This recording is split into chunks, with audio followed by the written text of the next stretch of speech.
I welcome you all my dear students to my channel engineers study. आज हम पढ़ने वाले क्लास 7 की जो डैफोडिल्स की इंग्लिश बुक है उसका चैप्टर नंबर 11। जैसा कि आप देख पा रहे हैं, stopping by the woods on a snowy evening. Snowy का मतलब क्या होता है? बर्फ से भरी हुई शाम या रात। इवनिंग का मतलब है ना, स्टॉपिंग मतलब रुका हुआ है। बाय द वुड्स है ना, वुड्स जंगल के किनारे, जंगल में है ना। ऑन अ स्नोई इवनिंग, ठीक है ना। कौन रुका हुआ है देख लेते हैं। यहाँ वुड्स का मतलब होता है जंगल, फॉरेस्ट, ठीक है स्टूडेंट। देखो किसने लिखी है poem. This poem written by Robert Frost. Robert Frost ने इसे लिखा हुआ है। Is amazing in its simplicity and beauty. क्योंकि ये जो पोएम स्टूडेंट बहुत ही ज़्यादा सिंपल है और इसका सिंपल होना ही इसकी ब्यूटी है। मतलब कोई भी डिफ़िकल्ट वर्ड्स यहाँ पर ज़्यादा यूज़ नहीं हुए हैं। कोई भी इसे पढ़ के समझ सकता है ये पोएम क्या कह रही है। तो रॉबर्ट फ्रॉस्ट जो कुछ भी लिखते हैं स्टूडेंट बहुत ही सिंपल लिखते हैं, ठीक है ना। अमेजिंग रहता है, सिंपल रहता है और उनकी पोएम में इतने सिंपल सिंपल वर्ड्स यूज होते हैं, वही उस पोएम की ब्यूटी होती है। The poet is happy to enjoy the quiet beautiful of nature away from human contact. Poet क्या है, इस पोएम में बहुत ज़्यादा हैप्पी है, वो इंजॉय कर रहे हैं क्वाइट ब्यूटीफुल नेचर, शांत और बहुत ही अच्छा सा नेचर है ना। अवे फ्रॉम ह्यूमन कॉन्टेक्ट, लोगों के कॉन्टेक्ट से दूर, बिल्कुल शांत वातावरण को क्या कर रहे हैं, वो इंजॉय कर रहे हैं पोएट, ठीक है। What do you feel when you come across a beautiful scene of nature. आप कैसा महसूस करते हैं, है ना। व्हेन यू कम अक्रॉस का मतलब जब आपका सामना होता है, ठीक है ना। किससे? A beautiful scene of nature, प्रकृति के अच्छे सीन से, नज़ारे से, ठीक है ना। तो आप कैसा महसूस करते हैं, ऐसा यहाँ पर पूछा है। चलो देख लेते हैं। हमें सच में बहुत अच्छा लगता है। कभी आप टूर पे, पिकनिक पे जाते हैं पहाड़ियों के पास, तो आपको बहुत ही अच्छा महसूस होता है, ह्यूमन कॉन्टेक्स्ट से दूर, बिल्कुल साइलेंट और कुछ अलग ही फील होता है ना। हुज वुड्स, देखो यहाँ पर, देखो समझना बात को। पोएट है, ये जो है पोएट है, समझ लो, है ना। और इनके पास एक हॉर्स है। तो पोएट क्या कह रहे हैं अब समझ लेते हैं, है ना। Whose woods these are I think I know. ये किसका जंगल है? हुज वुड्स मतलब किसका जंगल है? दीज ये सब, आर है ना, किसका जंगल है? आई थिंक आई नो, मुझे लगता है कि मैं जानता हूँ। पोएट ऐसा कह रहे हैं। हिज हाउस, जिसका ये जो जंगल है ना, जो इसका जंगल का मालिक है, his house is in the village दो, हालांकि उसका घर क्या है? विलेज में है, गांव में है। ही विल नॉट सी, हालांकि उसका घर क्या है? बहुत गांव में है। तो ही विल नॉट सी, वो मुझे नहीं देख पाएगा। मी, मुझे, पोएट बोल रहे हैं, मुझे वो नहीं देख पाएगा, इस जंगल का मालिक। स्टॉपिंग हियर, मुझे यहाँ रुका हुआ।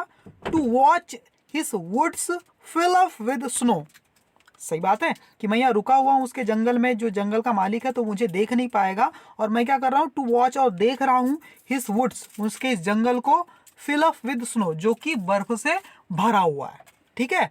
ये जो जंगल के मालिक है, उनके इस जंगल को जो कि बर्फ से भरा हुआ है, मैं यहाँ पर रुक करके देख रहा हूँ, ये बात वो मालिक नहीं देख पाएगा। क्यों? क्योंकि उसका घर तो विलेज में है और मैं तो जंगल में हूँ, ठीक है ना। ऐसा यहाँ पर कह रहे हैं, ठीक है। आगे की 4 लाइन देख लेते हैं अब।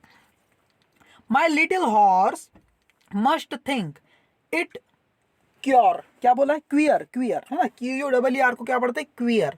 तो मेरा जो छोटा सा घोड़ा है, मस्ट थिंक, उसे लग रहा होगा, वो जरूर ऐसा सोच रहा होगा, इट क्वियर, कि ये क्या है, ये जो जहां मैं रुका हुआ हूं, ये क्या है? बिल्कुल क्वियर है। क्वियर का मतलब है स्ट्रेंज जगह है, बिल्कुल अलग जगह है, अजीब सी जगह है ना, शांत शांत। To stop without a farmhouse near, वो जरूर सोच रहा होगा कि ये बिल्कुल स्ट्रेंज जगह पर है ना, इस रुका हुआ है मेरा मालिक, ऐसा हॉर्स सोच रहा होगा, है ना। Without a farmhouse near, और यहाँ पर कोई फार्म हाउस भी नहीं है जिसके पास हम रुक जाएं और रेस्ट कर लें, है ना। यहाँ पर क्या है? बस रुके हुए हैं हम कहाँ पर? Between the woods and frozen lake. A between the woods में, जंगल के बीच में है, और यहाँ पर जो लेक बह रही है वो भी क्या है? बर्फ से जमी हुई है, और यहाँ पर हम रुक गए हैं, है ना। ऐसा वो सोच रहा होगा घोड़ा, ठीक है। इस मालिक, इस पोएट का घोड़ा ऐसा सोच रहा होगा। The darkest evening of the year, और ये जो रात है, ये क्या है? साल की सबसे काली रात है, गहरी रात है, डार्केस्ट इवनिंग है, ठीक है ना। तो घोड़ा ये सोच रहा है कि साल की इतनी डार्केस्ट इवनिंग में मेरा मालिक एक फ्रोजन लेक और वुड्स के बीच में क्या कर रहा है? क्यों रुक गया है? यहाँ तो कोई फार्म हाउस भी नहीं है ना। ऐसा घोड़ा सोच रहा होगा, ऐसा ये पोएट कह रहे हैं, ठीक है।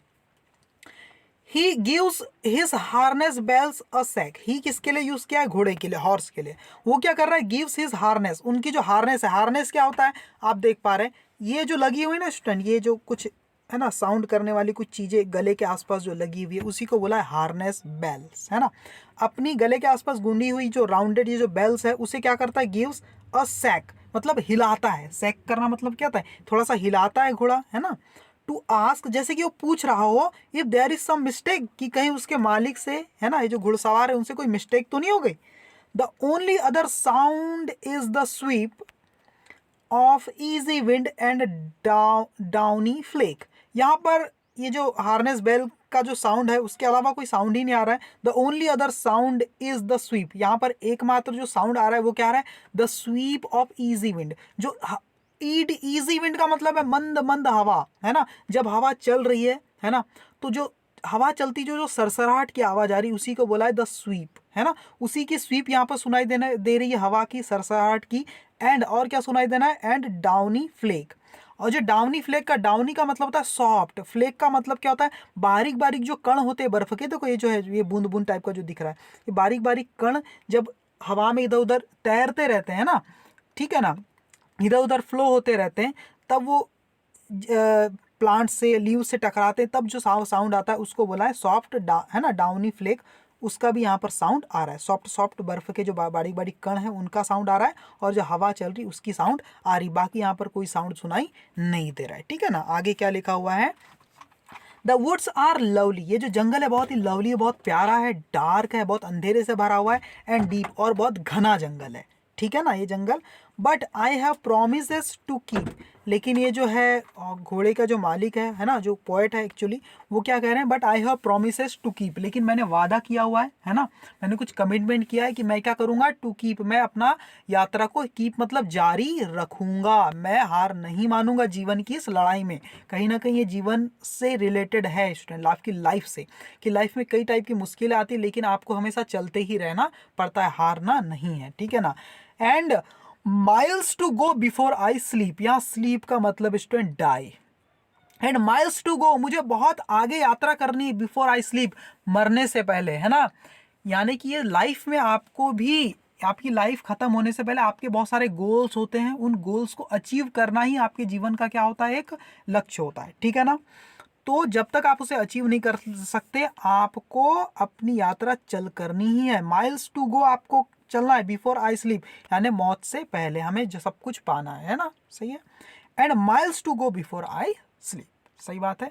मैं थक जाऊं, मैं रुक जाऊं, मैं मर जाऊं, उससे पहले हमें क्या करना है? माइल्स टू गो, अपने जो भी मेरे लक्ष्य है, जो जिम्मेदारियां, रिस्पॉन्सिबिलिटीज है, उन्हें पूरी करनी है, ऐसा यहाँ पर कहा गया। तो रॉबर्ट फ्रॉस्ट ने यहाँ पर आपको दिखाया ये सब चीज़ें, ठीक है। तो बहुत आसान सी है, बहुत छोटी सी पोयम है। कैसी लगी आपको पोयम मुझे कमेंट करके बताइए, है ना। और इसके जो क्वेश्चन आंसर्स है वो मैं अगले वीडियो में लेकर के आ जाऊंगा इस चैप्टर के, जिसमें सारा का सारा ग्रामर होगा, माय वर्ड बैंक भी होगा, लर्निंग ग्रामर, और सारा reading comprehension. Okay, thank you very much student.